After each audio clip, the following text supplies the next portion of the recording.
트위터 같은 것들을 보면은 플랜 B라는 비트코인 전문가가 이제 채굴자 수익이 회복되는데 반감기를 지나고 나서 최소 2개월이 걸린다고 이렇게 말을 하더라고요. 이게 어떤 의미인지, 그리고 이게 비트코인 가격에는 어떤 영향을 미치는지 좀 궁금합니다. 네, 반감기가 지나면은 채굴량이 절반으로 줄어들죠. 그러면 어떻게 되냐면 들어가는 비용은 똑같은데 나오는 아웃풋이 절반이 되는 거예요. 그러면 당연히 수익이 급감을 하겠죠. 그럼 이걸 회복하려면 어떻게 돼야 되냐면 간단해요. 비트코인 가격이 오르면 돼요. 근데 앞에서도 제가 일부에서도 설명드렸듯이 비트코인은 항상 반감기 이후 두세 달 정도 기본적으로 횡보 기간이 있었어요. 그러니까 가격은 오르지 않는데 비용은 증가하니까 당연히 수익이 떨어질 수밖에 없죠. 그 이후에 공급 감소의 효과가 점진적으로 나타나면서 본격적으로 수익성이 회복되는 시기부터 이제 채굴자 수익이 회복이 돼요. 그러면 수익이 돌아오면 어떻게 되느냐? 채굴자들이 조금 더 여유롭게 비트코인을 팔 수 있죠. 지금은 당장 수익이 줄어들었기 때문에 뭐 여유를 챙길 때가 아닙니다. 빨리 팔아야 돼요. 하지만 수익이 돌아오게 되면은 여유 있게 매도를 할 수 있죠. 지금 보시면은 비트코인의 에너지 밸류라고 하는, 그러니까 비트코인을 생산하기 위해서 들어가는 비용이라고 하는 게 8만 달러대를 가리키고 있어요. 그 얘기는 뭐냐면 지금 6만 달러대에 팔면은 채굴자들이 손해를 본다는 거죠. 어, 물론 실제로는 이건 이제 절대적인 수치고 또 여러 가지 거래 수수료 등으로 받는 그런 수익 등이 포함되어 있지 않은 것이기 때문에 절대적인 수치는 아니에요. 이렇게 높아지면 이건 평균적인 수치고, 이렇게 높아지면 이제 채산성이 없는 채굴자들은 도태되고 채산성이 있는 채굴자들만 수익을 얻죠. 하지만 어쨌든 지금 굉장히 빡빡하다는 얘기예요. 하지만 비트코인 가격이 오르면서 수익이 돌아오기 시작하면은 시장의 공급량을 그렇게 빡빡하게 팔 필요가 없어요. 왜냐면 여유가 있으니까. 그렇게 되면 어떻게 돼요? 채굴자들이 공급량을 줄이겠죠. 지금 채굴자들이 본인들이 채굴하는 양의 한 80% 정도를 매도한다고 하는데 수익성이 돌아오고 나면 더 적은 양을 매도할 수 있습니다. 그러면 공급이 줄어들겠죠. 공급이 줄어들면 추가적으로 가격 상승의 원인이 될 수 있죠. 그래서 실제로 지금 이미 비트코인 가격이 4년 전 요맘때의 가격과 비슷하죠. 지난 사이클의 강세장 최고 때의 가격과 지금 가격이 비슷해요. 그런데 가격은 비슷한데 채굴하기 위해 들어가는 컴퓨팅 파워는 4배가 올랐어요. 그러니까 그 채굴자들은 4배의 비용을 쏟아 부어야지만 지금 똑같은 비트코인 채굴이 가능하다는 거예요. 심지어 반감기가 지났으니 그 채굴량도 반으로 줄었죠. 그럼 가격은 그대로인데 그 비트코인을 생산하기 위해 들어가는 비용은 4배가 증가했으면 당연히 그만큼 지금 비트코인이 어떻게 보면은 가치 대비 굉장히 싼 가격에 팔리고 있다라는 뜻이 될 수가 있는 거죠. 그래서 비트코인 가격도 마찬가지로 가치와 늘 완벽하게 동행하지를 않아요. 항상 여기 초록색 지점이 이제 평균적인 비트코인의 적정 가치로 보고 있는 지점인데, 보시면 언제나 이 적정 가치보다 훨씬 더 올라갈 때고 있고 반대로 저평가될 때도 있습니다. 이렇게 거품이 생기면서 고평가되거나 그 다음에 과매도되면서 저평가되는 기간을 거치면서 가격이 상승하고 있다. 하지만 결국은 과거 사이클들의 갔던 길과 똑같은 길을 갈 것입니다. 지금도 적정 가격 이하에서 거래되고 있지만 결국 요 최고 가격, 거품 지점까지 오를 거예요. 또 지난 사이클 같은 경우에는 이 최고 지점까지 못 올랐지만 이번 사이클은 슈퍼 사이클이다 보니까 충분히 최고 지점까지 오를 수 있습니다. 그럼 2025년 말에 여기 최고 지점까지 간다면은 거의 50만 달러까지도 갈 수 있다라는 계산이 가능해요. 물론 실제로 그렇다고 해서 무조건 50만 달러 간다는 게 아니라 그 정도의 잠재 가능성을 가지고 있다는 얘기죠. 그러면은 그 여러 가지 지금 비트코인 가치에 대비해서 지금 가격은 조금 상대적으로 아직까지 여전히 낮다 이런 말씀이신 것 같습니다. 그리고 최근 뉴스를 보니까 그 JP 모건이 비트코인 현물 ETF를 좀 이렇게 73만 달러를 뭐 샀다 이런 식의 기사가 있더라고요. 어떻게 보시는지 좀 궁금합니다. 네, 뭐 JP 모건뿐만 아니라 여러 본격적으로 대형 기관들이 진입을 시작하고 있어요. 이 대형 기관들은 일반적으로 자산 평가를 다 끝내고 2분기에서 3분기 정도부터 본격적인 진입이 시작된다고 보시면 돼요. 그래서 이미 서스케아나 같은 여기 5천억 달러 규모를 운영하는 데거든요. 그런데 지금 10억 달러 조금 넘게 진입을 했죠. 그 다음에 위스콘신주 투자 기금이에요. 에서도 1억 달러 가까운 진입을 했고, 근데 여기도 운영하는 자금이 수천억 달러에 달합니다. 그 다음에 UBS도 3조 5천억 달러죠. 근데 이제 뭐 10몇만 달러 정도 진입을 했고, 그 외에도 US 뱅코프도 지금 1,500만 달러 이렇게 진입을 했는데, 이게 지금 다 대부분 그냥 발만 담금 수준입니다. 예를 들어서 5천억 달러를 운영하는 회사가 이제 10억 달러 진입을 했으면 한 0.2% 정도 진입을 한 거거든요. 그러니까 어떻게 보면 테스트 투자를 막 돌려보는 단계 정도라고 보시면 되고, 아직 본격적인 진입은 하지도 않았고, 심지어 ETF를 운영하는 블랙록이나 피델리티 이런 곳에서도 이제 막 몇몇 펀드에서만 시범적으로 진입을 시작하는 단계에 불과해요. 아직도.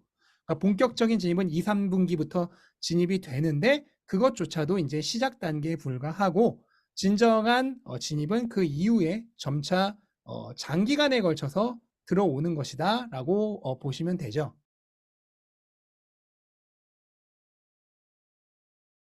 일반적으로 이런 펀드들, 기관들의 자산 배분이라고 하는 것은 기본적으로 한 1에서 3% 정도를 잡아요. 이게 일반적으로 포트폴리오 무언가를 할당했다고 하면 기본적으로 배분을 하는 비중이거든요.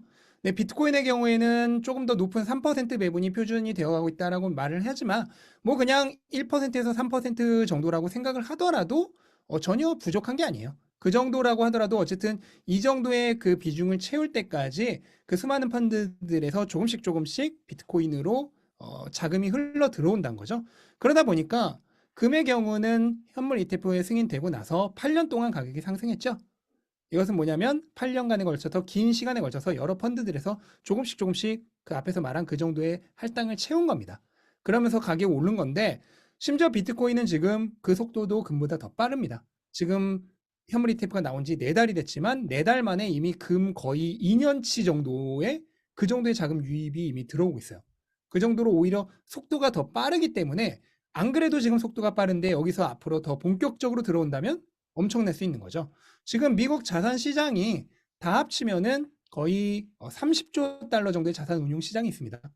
근데 여기서 만약에 3%도 아니고 그냥 1에서 3% 정도의 평균이라고 할 수 있는 2% 정도만 들어온다 하더라도 거의 30조 달러의 2%니까 6천억 달러 정도는 들어올 수가 있는 거죠. 근데 6천억 달러만 들어와도 사실 엄청난 거지만, 전 세계적 비트코인은 글로벌 자산이잖아요. 전 세계적으로 들어올 수 있는 자금이라고 하는 것은 뭐 30조 달러 정도 수준이 아니라 거의 200조 달러 가까운 시장이 있습니다. 200조 달러 가까운 시장의 2%라고 하면은 4조 달러 정도가 들어올 수 있는 거죠. 근데 비트코인은 가격이, 그러면 비트코인의 시가총액이 4조 달러 증가하느냐? 그렇지 않습니다.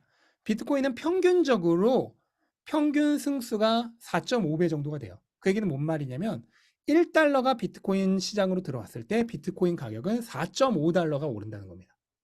이거는 왜 그러는 거냐면은, 시가총액이라고 하는 것은 마지막에 팔린 거 곱하기 현재 시장에 있는 개수죠. 그러니까 마지막에 팔린 거의 가격이 오르면은 지금 있는 시가총액은 그 마지막에 팔린 애가 오른 가격이 오른 만큼 다 올라 버립니다.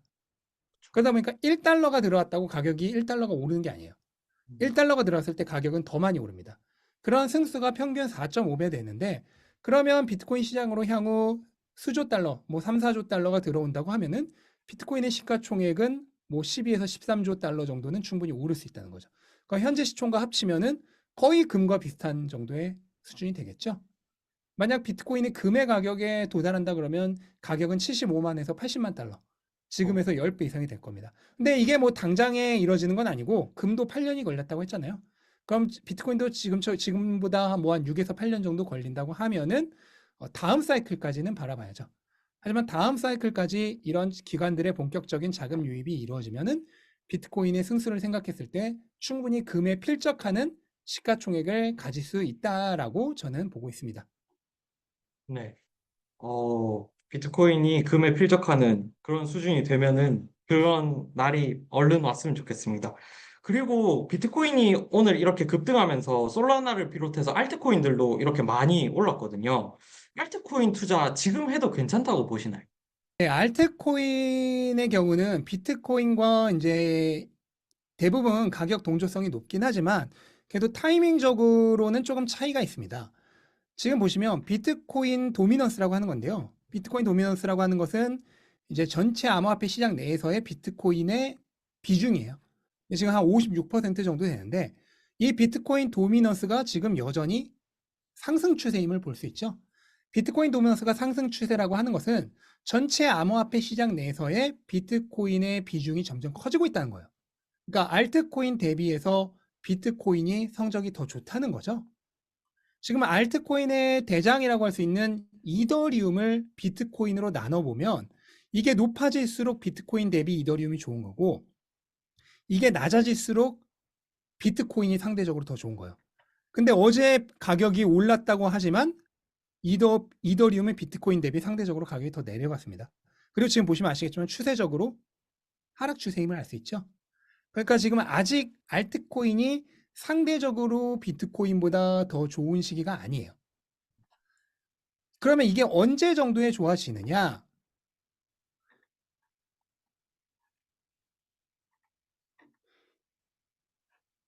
이게 이제 모든 비트코인을 제외한 모든 나머지 코인들을 비트코인으로 나눈 거거든요. 이게 높을수록 알트코인이 강한 거고 이게 낮을수록 비트코인이 강한 거라고 보시면 돼요. 그런데 이거를 비트코인 가격과 비교해서 대입을 해보면은 이게 이제 지난 사이클이거든요. 지난 사이클 때를 보시면은 비트코인이 여기가 반감기예요. 여기 정도가 반감기인데 반감기를 전후로 해서는 거의 횡보죠. 그러다가 비트코인이 이제 본격적으로 상승을 재개할 때 한번 비트코인 가격이 상대적으로 너무 오르면서 나머지 알트코인이 상대적으로 하락을 합니다. 그리고 그 이후에 본격적인 불장에 도달했을 때 알트코인이 폭발적으로 상승하는 것을 볼 수 있죠. 그러면 지금은 어떠냐? 지금도 비슷해요. 여기가 지금 반감기잖아요. 근데 반감기 전으로 지금 비트코인 대비 상대적으로 별로 나을 게 없는 걸 볼 수 있죠. 네. 그러면 앞으로도 어떻게 될 건지 어느 정도 짐작이 가능하죠. 비트코인이 다시 전고점을 완전히 지금 이 영역을 벗어나서 본격적인 상승 불장이 시작되면 그렇게 높이 치솟을 때 어떻게 보면 알트코인은 한 번 정도 상대적으로 더 성적이 안 좋아질 수도 있습니다. 과거 사이클에도 그랬듯이. 하지만 그 이후에 정말 불장으로 진입을 하면은 그때 이제 알트코인이 무섭게 오르죠. 그래서 비트코인이 본격적으로 강세장이 시작되는 것보다 한 타이밍 늦게 알트코인 시즌이 시작된다라고 이제 생각을 하시면 되겠고요. 그러면 이제 선택지는 두 개가 있죠. 하나는 나는 그냥 무조건 내가 산 이후부터 오르기만 했으면 좋겠어. 라고 생각하시는 분들은 이렇게 알트코인이 정말로 강력하게 오를 때 투자를 시작하셔야 되는 거고. 한 가지 오해하지 마셔야 할 거는 여기서 알트코인이 비트코인보다 상대적으로 떨어진다고 해서 이게 가격이 떨어진 게 아니거든요. 네. 비트코인이 너무 오르다 보니까 비트코인에 비해서 상대적으로 떨어진 거거든요. 그러다 보니까 이때도 이미 알트코인들은 오르기 시작할 때예요. 그러니까 나는 지금 당장은 조금 가격이 떨어질 수 있어. 뭐 지금 당장은 물릴 수 있고 지금 당장은 변동성 굉장히 심할 수 있어. 하지만 그래도 조금 더 확실하게 가격이 낮을 때 진입을 미리 할 거야 하시는 분들은 지금부터 진입이 가능한 거죠.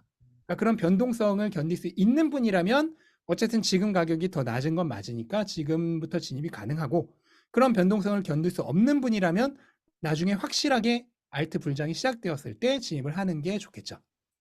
심인철 작가님께서 말씀해 주신 그런 사이클을 조금 읽어가면서 확인해 가면서 본인에게 맞는 투자를 하면 될 것 같습니다. 그러면은 심인철 작가님께서 예상하시는 비트코인 슈퍼 사이클 이런 거를 완성을 시킬 수 있는 그런 호재는 무엇이라고 생각하시나요? 특별한 호재는 필요 없어요. 이미 여기 갖춰져 있잖아요. 다. 음, 슈퍼사이클의 조건들이 다 갖춰져 있잖아요. 반감기 효과는 3개월에서 6개월 이후에 나타난다 그랬죠.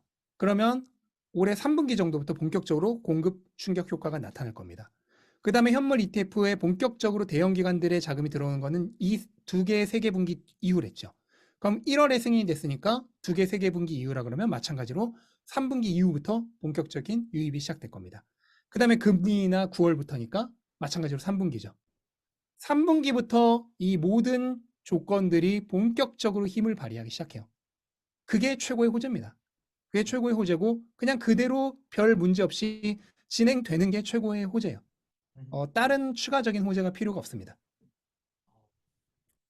그러면은 그 공급과 수요 그것들이 딱 맞물리는 거를 그냥 천천히 전체 사이클을 다 누리면 된다 이런 말씀을 해주시는 것 네. 같습니다. 그러니까 길게 봐야 돼요. 이게 이제 음. 반감기부터 다음 반감기 때까지의 가격이거든요. 보시면 지지난 사이클에서도 반감기에서 다음 반감기 때까지 20배가 올랐고 지난 사이클에서도 9배가 올랐어요. 이번 사이클 몇 배가 오를지 모르지만 뭐 3배만 오른다고 하더라도 지금 64,000달러로 반감기를 맞았으니까 거의 20만 달러가 되는 거겠죠. 그러면 반감기에서 반감기까지 20만 달러라고 하면 그 이전에 이번 사이클 최고점은 그 위가 되겠죠. 그래서 제가 여러 번 말씀드렸듯이 반감기를 지난 이후로 한 번도 그 가격으로 다시 되돌아간 적은 없습니다. 반감기 지나고 막 몇 달간은 횡보 기간 또는 조정 기간은 일시적으로 반감기 가격 이하로 내려갈 수는 있지만 그 반감기 때 그 가격 영역대를 완전히 벗어나고 난 이후부터는 한 번도 되돌아간 적이 없어요. 지난 사이클의 바닥에서조차 그때 반감기 이전 가격을 다시 되돌아간 적이 없습니다. 그 얘기는 지금 대부분의 분들이 요즘 가격으로 가지고 계실 테니까 결국 반감기 때 가격인 64,000달러 전후로 가지고 계신 거죠. 이 영역대에서는 조금 더 변동이 있을 수 있지만 일단 이 영역대를 벗어나서 위로 올라가고 나면은 그 이후로는 한 번도 다시는 이 가격으로 돌아오지 않아요. 그러니까 지금 여러분들은 이미 역사 속으로 사라져버린 가격의 비트코인을 가지고 계신 겁니다. 그런 자부심을 가지고 안심하시고 항상 사이클 전체를 바라보는 긴 관점에서의 투자를 하셔라. 일일비 하지 말고 즐기다 보면 어느새 부자가 되어 있을 것이다. 라는 것을 말씀드리고 싶습니다. 네. 오늘 제가 좀 급하게 요청을 드렸는데 이렇게 좋은 내용으로 응해 주셔서 감사합니다. 네, 감사합니다.